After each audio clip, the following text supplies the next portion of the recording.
திமுகவை தூக்கி சுமப்பதில் மட்டுமே ஈடுபட்டிருந்த திருமாவுடைய அரசியல் இப்போ எங்கே போய் நிற்குது? விஜய்கிட்ட போயிடுச்சு.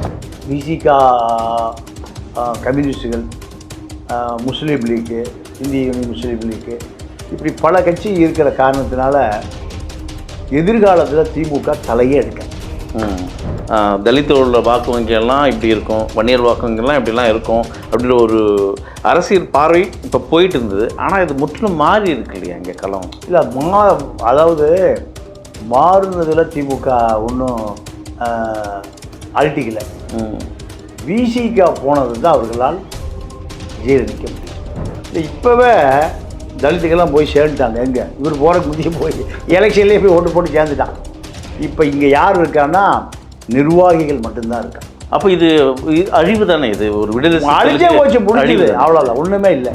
இப்போ திமுக கூட்டணியை அந்த கூண்டை கலைச்சிட்டு இருக்காங்க. இந்த கூண்டை கலைச்ச பெருமை பாஜக போகுமா, விஜய்க்கு போகுமா, யாருக்கு போகும்? இது விஜய்க்கு தான் போகும். அதிமுகவில் வெற்றி பெற்று விஜய்க்கு ஆதரவு கொடுப்பதற்காக வந்திருக்கிறார்கள். ஆனால் இவர்கள் அமைச்சரவைக்குள் வந்துவிடக்கூடாது, தன்னுடைய நிலை பின்னுக்கு போய்விடும் என்று தெரிந்து கொண்ட ஆதவ அர்ஜுனா தந்திரமாக ஒரு வேலை பண்ணியிருக்கார்.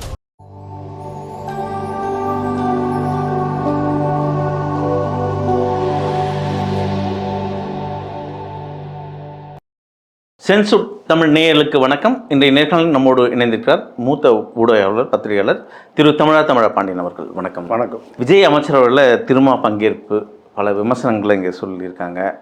ஆராசாவும் சரி, பாரதியும் சரி, என்ன எப்படி பார்க்குறீங்க? இது ஏன் ஒரு தலித் அமைச்சராகக்கூடாதா? அதுவும் பிசிகா ஒரு எல்லோருக்கும் கூட்டணியிலே பயணித்த ஒரு கட்சி, இன்றைக்கு அவங்களுக்கு ஒரு வாய்ப்பு கிடைத்திருக்கு, அதை பயன்படுத்துகிறாங்க அப்படின்ற ஒரு கேள்வி இருக்குது. எப்படி பார்க்குறீங்க இது?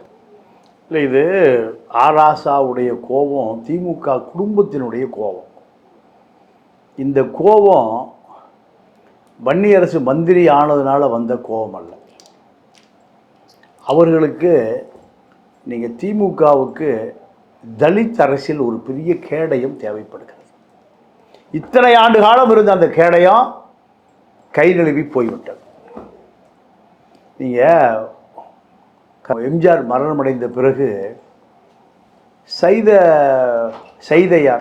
சைத துரைசாமியை கருணாநிதி கூப்பிட விடுறார். அவர் யாருடைய சிஷியா?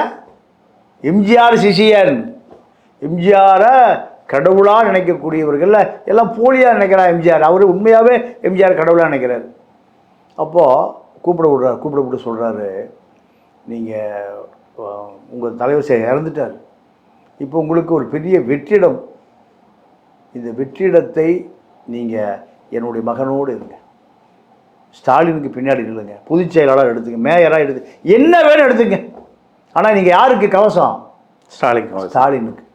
உங்களை போன்ற ஒரு 10 இளைஞர்கள் இருந்தால் அவன் முதலமைச்சர் நாற்காலி இருந்து அவனை யாரும் அகற்ற முடியாது. இந்த முதலமைச்சர் எனக்கு பிறகு என்னுடைய மகன் முதலமைச்சர் நாற்காலி தான். இதற்கு வலுவான தளபதிகள் வேணும், வலுவான தளபதிகள் வேணும். நீங்கள் என் மகனோடு இருங்க. இந்த பேரம் பேசுகிறார். இல்லை, நான் எம்ஜிஆருடைய தொண்டன், கடைசி வரைக்கும் எம்ஜிஆர் தொண்டனாகவே வாழ்ந்து விடுகிறேன், என்னுடைய அந்திம காலம் அதுவரை நான் அந்த அடையாளத்தோடு வாழணும்னு நான் விரும்புகிறேன், என்னை மன்னிச்சிங்கன்னு வந்துட்டேன். அப்போது கருணாநிதி கேட்டது அவர் பங்குக்கு சரி, ஏன்னா சரியான இளைஞரை தேர்வு பண்ணி கேட்டிருக்கார் இல்லையா? விசுவாசமாக இருப்பார்யா சைதையார். யாருக்கு விசுவாசமாக இருப்பார்? ஸ்டாலினுக்கு கடைசி வரைக்கும் விசுவாசமாக இருப்பார்யா. அவர் போல 5 சைதை இருந்தால் அசைக்க முடியாதுயா. ஒரு தந்தைக்கு இருக்கத்தான் செய்யும், முதலமைச்சர் இருந்து இருக்கத்தான் செய்யும். பல லட்சம் கோடி ஆஸ்தி, அந்தஸ்து, சொத்து, சுகம், அது ஆளை பாதுகாக்கணும், அரசியலை பாதுகாக்கணும், முடியாதுங்கன்ட்டு வந்துட்டார். இப்போ அதே நிலைமை தான் திருமாவை கூப்பிட்டு கேட்குறாரு, என் பையனை எதிர்காலத்தில் நீ தான் காப்பாது, நம்பிக்கையான நபர் நீ. உதயநிதியாக கேட்குறாரு, உதயநிதியை காப்பாற்றி சொல்லி ஸ்டாலின் கேட்குறாரு. ஏன்னா இது ஒரு மங்குனி, யார்? குங்குனி. இது சினிமா வாசம் உள்ளது. எது? உதயநிதி. அவரை தட்டி தூக்கி கொண்டு வந்திருக்காங்க இல்லைன்னா அவர் பால்டால் கதை தெரியுமில்ல? தெரியும். அப்போது நீங்கள் அவர் கூட பாதுகாப்பு வேறு பார்த்த வரைக்கும் கண்ணு கட்டிய தூரமெல்லாம் பார்த்தாச்சு, நம்பிக்கையான ஆள் இல்லை. உங்களை போன்ற நம்பிக்கையான நபர் தான் என்னுடைய மகனுக்கு பல லட்சம் சொத்து இருக்குது, கோடி இருக்கணும், என்ன வேணும் எடுத்துங்க, என் மகனுக்கு பாதுகாப்பு வாழ்நாள் முழுக்க பாதுகாப்பாக இருக்கணும். அப்புறம் என்ன, திமுக கூட்டணியில் நீங்களும் பல லட்சம் தொண்டர்களும் அறமாக இருக்கணும், இதுதான் அவர் கேட்டது. சரி, ஒத்துக்கிட்டார். அதுதான் இப்போ அந்த தேர்தல் 8 சீட்டு 300 கோடி எல்லாம் கொடுத்தது. இப்போ அந்த ஈரம் காய்வதற்குள் இவர் கிளம்பிட்டார். இவர் எங்கே போய் கிளம்பிட்டார்? இந்த ஒரு 5 பேர் உயர்மட்ட குழுன்னு ஒரு 5 பேர் இருக்காங்க. அவங்க பூரா திமுகவோடு இவர் திமுகவில் இருக்காரு. இவருக்கு இதுக்கு முந்தைய திமுகவில் இருக்கார். இவர் யார்? திருமா. திமுகவை தூக்கி சுமப்பது தான் அரசியல். தலித்துகளை நீங்கள் எத்தனை பேரை பலியிட்டாலும் திமுகவை தூக்கி சுமப்பதில் மாறுபாடே இல்லை. இப்போது இவருடைய அரசியலே திமுகவை தூக்கி சுமப்பதில் மட்டுமே ஈடுபட்டிருந்த திருமாவுடைய அரசியல் இப்போ எங்கே போய் நிற்குது? விஜய்கிட்ட போயிடுச்சு. என்ன நகர்வு, என்ன சூழ்ச்சி இருக்காங்க? சத்தியெல்லாம் வாங்கியிருக்காரு மகனுக்காக. அப்போ ஏன் மாறுபடுறாரு திருமா? இங்கே ஏன் மாறுபடுறாருன்னா, இனி திமுகவை நம்பி பலன் இல்லைன்னு திமுகவோடு இருந்த அந்த 5 குழு, எஸ்.எஸ். பாலாஜி, ஆளூர் ஷானவாஸ், சிந்தனை செல்வன், வன்னியரசு, ரவிக்குமார், 5 பேர் என்ன முடிவு பண்ணிட்டாங்க? திமுக விட்டு வெளியே வர முடியாமல் இருப்பதற்கு இவர்கள் தான் காரணம். ஆதவ ஒரிஜினாவை விரட்டி விட்டதுக்கு காரணம் இவர்கள் தான். நீங்கள் அங்கே விசிகா டிவிக்கு கூட்டணி வச்சா இன்றைக்கி ஒரு 40 எம்எல்ஏ இருப்பாங்க. 40 எம்எல்ஏ, 4 அமைச்சர், துணை முதலமைச்சர். வருத்தப்படுறாரோ திருமா? முதல்ல ஏன் போகலை? இல்லை அதை வருத்தப்படுத்த போயிருப்பாரு. வருத்தப்படலை.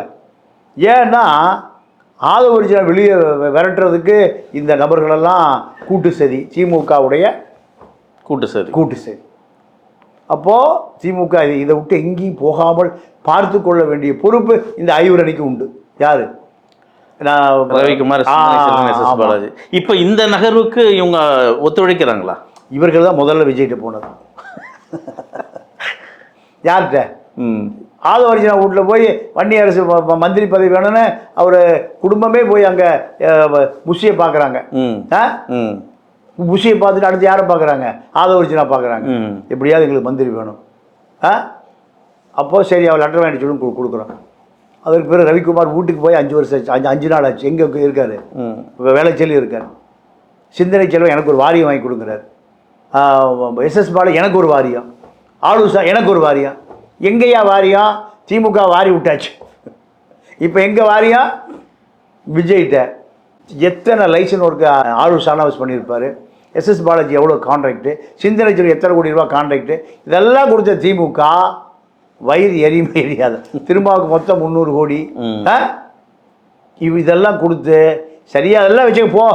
நீ எங்கள் தளபதிக்கு, எங்கள் இளைய தளபதிக்கு கவசமா இருக்கியா? தலித் கவசம் தேவைப்படுகிறது. என்ன கவசம்? தலித் கவசம். வேறு எந்த கவசமும் நம்பிக்கையான கவசம் கிடையாது. எல்லாம் போலி கவசம். துரைமுருகா எப்போடா அண்ணன் எப்போ போவார், சின்ன எப்போ காலியாருன்னு யார் உட்காந்துருக்கா? துரைமுருகன். இப்போ இந்த அறிக்கை விட்ட ராஜா, இவன் எப்போ அண்ணன் இந்த போவார், சின்ன காலியாகும், கனிமொழி முதலமைச்சராக உட்காந்துருக்காரு ராஜா. டிஆர் பாலு நேராக ஆட்டோ பிடிச்சி கனிமொழி வீட்டுக்கு போயிடல, அதுதான் கரெக்டான தலைவர் அவர் நினச்சிட்டு இருக்காரு. இப்படி பல கவசங்கள். என்ன கவசம்? போலி கவசம். நீ உண்மையான கவசம் ஐயா, நீ தாயா காப்பாற்றணும். சரி, நானே காப்பாற்றுறேன். இப்போ கடைசியாக கவசமெல்லாம் இருக்கும்போது மெயின் கவசமே கிளம்பி எங்கே போயிடுச்சு? கவாச்சி அங்கே போயிடுச்சு. இங்கே என்ன குதிரை பேரம் பேசுகிறாங்களா சார்? இந்த குதிரை பேரம் விஜய் குதிரையுமெல்லாம் பேரம் இல்லை சார், அது ஒன்றும் இல்லை சார். அதெல்லாம் இப்போ முடிஞ்சு போச்சு. இப்போ அவர் அதிகாரத்துக்கு வந்துட்டார். அவருக்கு 25 எம்எல்ஏக்கள் பாதுகாப்பு கொடுக்குறான். அது அவர்களுக்கு மந்திரி இல்லைன்னா சரியா நீங்கள் சொல்கிறத கேட்குறேன்னு செட் ஆகிடுச்சு. அதனால் இதில் ஒரு பெரிய அரசியல் இருக்குது. என்ன அரசியல்னா, விசிகா, கம்யூனிஸ்டுகள், முஸ்லீம் லீக்கு, இந்திய யூனியன் முஸ்லீம் லீக்கு, இப்படி பல கட்சி இருக்கிற காரணத்தினால எதிர்காலத்தில் திமுக தலையே எடுக்க. திமுகவுடைய ஆட்கள் தானே இவங்க போகிறாம, திமுகவுடைய ஐடியாலஜிஸ் தான் இவங்க போகிறாம. காங்கிரஸ், கம்யூனிஸ்ட்டு, விசிகா, முஸ்லீம் லீக், இதுதான் பாஜக எதிர்ப்பு முகங்களே. இப்போ இந்த முகத்தை வந்து விஜய் வாங்கிட்டாரு. ஆமாம், கடைசியாக திரும்பவும் வாங்கிட்டாரு. இப்போ அடுத்த கட்ட நகர்வு அரசியலில் எப்படி இருக்கும்? திமுக, அதிமுக, விஜய் இப்போ 3 அணியாக ஒரு பெரிய அணியாக இருக்குது. எப்போ தேர்தல் வந்தாலும் இது போல தானே தொங்கு சபையில் போய் முடியும். இதுக்கு முன்னாடி இருந்த காலங்கள்லாம் வேறு, இரண்டு அணியாக இருந்தது, ஒரு மெஜாரிட்டியில் வருவாங்க. இப்போ இனிமேலும் 3 அணியாக பயணிக்கும் போது நடுவில் சீமான் வேற. இப்போ இதே 2% ஒரு பெரிய இல்லை, இதே நிலைமை தானே வரும், தொங்கு சபை தானே வரும். தொங்கு சட்டசபை வந்தாலும் விசிக திமுகவோடு இருந்தால் நீங்கள் ஒரு பெரிய அரசியல் அதிகாரம், வெற்றி தோல்வியை தீர்மானிக்கக்கூடிய அதிகாரம் விசிக இருந்தால் திமுகவுக்கு ஒரு பெரிய பலம். இப்படி தான் நம்ம பேசியிருந்தோம். காங்கிரஸ் இருந்தால் தான் அங்கே மதவாத சக்திகளோடு இணையம் இல்லை அப்படின்ற ஒரு வடிவம் வரும். தலித்தோட வாக்கு வங்கியெல்லாம் இப்படி இருக்கும், வன்னியர் வாக்கு வங்கியெல்லாம் இப்படிலாம் இருக்கும் அப்படின்ற ஒரு அரசியல் பார்வை இப்போ போயிட்டு இருந்தது. ஆனால் இது முற்றிலும் மாறி இருக்கு இல்லையா இங்கே களம்? இல்லை, அதாவது மாறுனதில் திமுக ஒன்றும் அழட்டிக்கலை. விசிக போனது தான் அவர்களால் ஜீரணிக்க முடியும். காங்கிரஸ் ஒரு பொருட்டு கிடையாது, ஐஎம்எல் ஒரு பொருட்டு கிடையாது, ஒன்றும் இல்லை, விசிக தாங்க. இந்த தலித்து முகம்தான் விஜய்க்கு இப்போ இன்னைக்கு இந்த இவ்வளோ பெரிய அதிகாரத்தை கொடுத்துருக்கு. தலித்து முகம்தான். ஏன்னா இப்போது 8 அமைச்சர்கள் வன்னியர் அரசோடு சேர்த்து, ஒரு சபாநாயகர், 9 தலித்து அமைச்சர்கள், அதாவது துணை சபாநாயகரோடு சேர்த்து 75 ஆண்டு கால திராவிட இயக்க வரலாற்றில் இத்தனை பேர் இருந்தது கிடையாது. இத்தனை பேர் அமைச்சர்கள் கிடையாது. இப்போ என்ன மறுபடியும் விஜய் சொல்கிறாருன்னா, 1/3 மாவட்ட செயலாளர்கள் வட மாவட்டங்களில் தலித்து கொடுத்தோம். அதே போல் 1/3 ஒன்றிய செயலாளர்கள் தலித்து கொடுத்தோம், மாவட்ட செயலாளர். 1/3 கிளை செயலாளர் வரைக்கும் யார் கொடுத்துடணும்? தலித்துக்கள் கொடுத்தோம். இது எழுதப்படாத விதி நடைமுறைக்கு வந்துருச்சா? இதில் இப்போ 8 பேரில் ஒரு அருந்ததியர், ஒரு தேவேந்திர குல வேளாளர், பல்லர், மீதி 6 பேர் யார்? பறையர், தலித்து பறையர். அதாவது பாப்பானுக்கு மேல் சாதி பறையராக இருந்தார்கள், கேட்க நாதி இல்லாமல் கீழ் சாதி ஆனார்கள். நீங்கள் கோயிலில் பறையடித்து சாமி கும்பிட பூசை வைத்தவர்கள் தான் 1000 ஆண்டுகளுக்கு முன்பு பறையர்கள். பறை என்பது செய்தி சொல்லுவது. பறை அடித்து கூப்பிட நம்ம பள்ளிவாசலில் வாங்க சொல்லுவாங்க தெரியுமா? அவர் தான் பள்ளிவாசல் தொழுகு வைப்பார். அவர் எப்படி கீழ் சாதியாக இருப்பார்? அப்போது இந்த இந்து மதம் சனாதன பார்ப்பன பனியா பண்டார கும்பல் தான் இதை அன்டச்சபிளாக மாற்றியது. இப்போ அதிகாரத்துக்கு வராமல் 1000 ஆண்டு காலம் விஜயநகர பேரரசு, முகலா, எல்லா காலத்திலையும் பார்ப்பனர்கள் இவர்களை இந்து மதத்தை ஏற்றுக்கொள்ள மறுத்து சண்டை பிடித்த சமூகம் தான் இந்த பறையர்கள். எனக்கு இங்கே ஒரு பெரிய கேள்வி சார். இப்போது விடுதலை சிறுத்தைகள் ஒட்டுமொத்தமாக திருமாவும் ஏற்கனவே ஆதவர்ஜனா சொன்ன மாதிரி அந்த 20 பேரும் இன்றைக்கி தாவேக்காவில் இணைஞ்சிருக்காங்க. இன்றைக்கி தாவேக்காவில் ஒட்டுமொத்த தலித்துகளும் அந்த பக்கம் போயிருக்காங்க. திருமா போனான்னா யார் போனான்னா, இப்போ அடுத்த கட்டம் எந்த கட்சியிலையும் இல்லாத அளவுக்கு மாற்றம் விஜய்க்கு வந்திருக்கு. இப்போ திருமா ஒருவேளை வெளியே வரும்போது, ஏதோ ஒரு மனக்கசப்பில் வெளியே வரும்போது அந்த தலித்துகள் எல்லாம் திரும்ப பின்னாடி வருவாங்களா? இல்லை, இப்போவே தலித்துக்கெல்லாம் போய் சேர்ந்துட்டாங்க. எங்கே இவர் போகிறக்கு முந்தைய போய் எலெக்ஷன்லேயே போய் ஓட்டு போட்டு சேர்ந்துட்டான். இப்போ இங்கே யார் இருக்கான்னா நிர்வாகிகள் மட்டும்தான் இருக்கான். அப்போ இது அழிவு தானே? இது ஒரு விடுதலை அழிஞ்சே போச்சு, முடிஞ்சது, அவ்வளோதான், ஒன்றுமே இல்லை. அப்போ இப்போ அவரை பொறுத்த வரைக்கும் அந்த கட்சி நிர்வாகிகள், கிளை செயலாளர்கள், ஒன்றிய செயலாளர், நகர செயலர், மாவட்ட, இந்த கிளை சார்ந்தவர்கள் தான் இருக்கான். மக்கள் எங்கே போயிட்டான்? விஜய் பக்கம். அதுதான் இவருக்கு நேர்ந்த பெரிய இழப்பு. இந்த இழப்பு எதனால் நேர்ந்ததுன்னா, திமுகவோடு 25 ஆண்டு காலம் பயணித்ததனால் வந்த விலை. சரியா? இப்போ இந்த உறவுனால விடுதலை சிறுத்தைகள் உயிர் பெறுமா அல்லது இல்லை? அவ்வளோ வாய்ப்பே இல்லை. அது முடிஞ்சு போச்சு. இனி அவரும் ஒரு தலைவர். அடுத்த கட்ட அரசியல் எப்படி பண்ணுவார்? நீங்கள் அவரும் ஒரு வைகோவை போல ஒரு தலைவர். கம்யூனிஸ்ட் கட்சி அரசியல் பண்ணலையா? வைகோ அரசியல் பண்ணலையா? அதே போல் அவரும் அரசியல் பண்ணுவார். பிரேமலதா அரசியல் பண்ணலையா? 1/2% அரசியல் பண்ணுதா இல்லையா? 1/2% அரசியல் பண்ணும்போது ஏன் இவர் 1% அரசியல் பண்ண முடியாது? அவ்வளோதான். இப்போ அந்த பக்கம் அன்புமணி, சௌமியா அன்புமணியும் தாவேக்கா தரப்பில் பேசிகிட்டு இருக்காங்கன்ற ஒரு செய்தி வருது சார். இல்லை, அவங்களாம் தேவையே இல்லை. அவர் சௌமியாலாம் ஆதரவு கொடுக்கும் பட்சத்தில் அவங்களுக்கும் அமைச்சரவையில் பங்கு இருக்கா? இல்லை இல்லை, வருவாங்களா? உள்ள இல்லை, வாய்ப்பே இல்லை.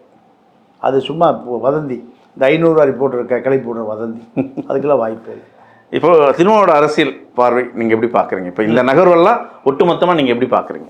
இல்லை, இப்படி பார்க்குறோம்னா இப்போது இவருடைய நிலைமை இனிமேல் திமுக பக்கமும் போக முடியாது.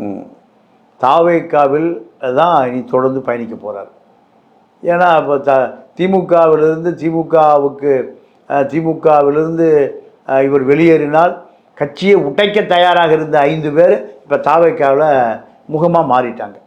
அதில் வன்னி அமைச்சரவே ஆகிட்டார். அதனால் இனிமேல் இவருடைய பயணம் தாவேக்கா பயணம்தான். தலித்து தாவேக்கா பயணம்தான். ஏன்னா தலித்து ஒட்டுமொத்தமாக இவரை தாண்டி விஜயை தலைவராக ஏற்றுக்கிட்டான்.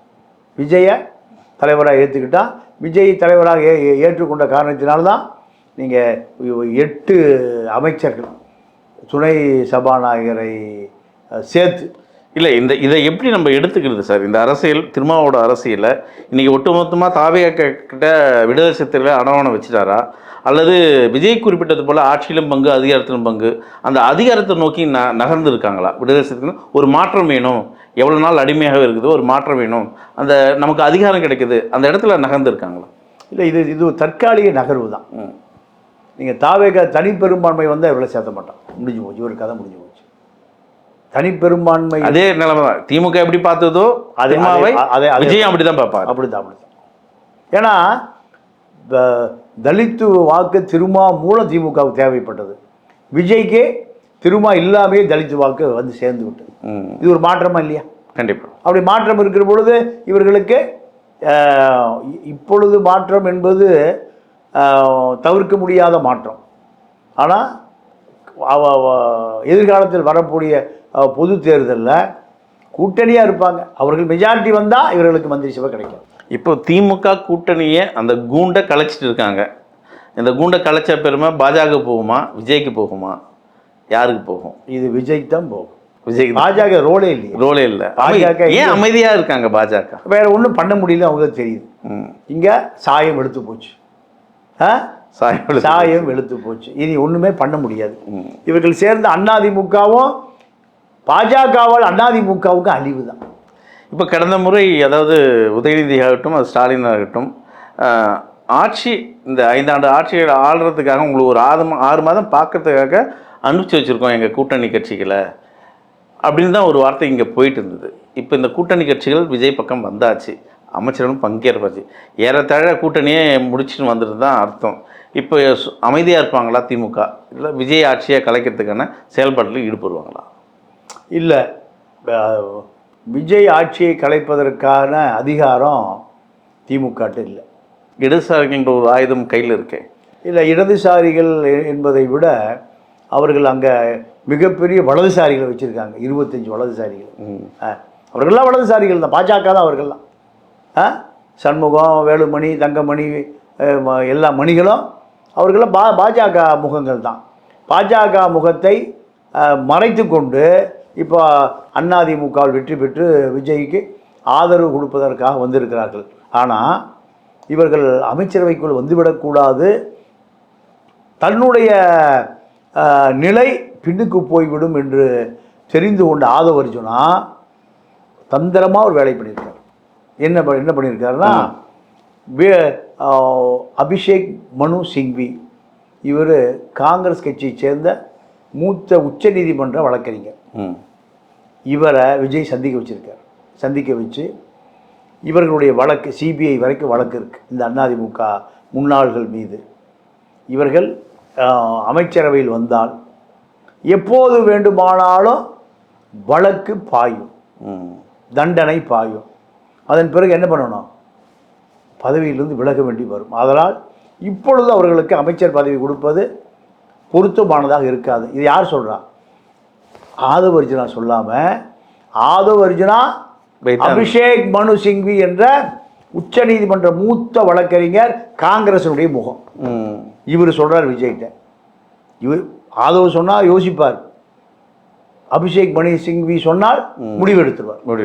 முடிவெடுத்து நீங்கள் கொஞ்சம் வெளியில் இருங்க, 6 மாத காலம் கழித்து இடைத்தேர்தல் வரும், 25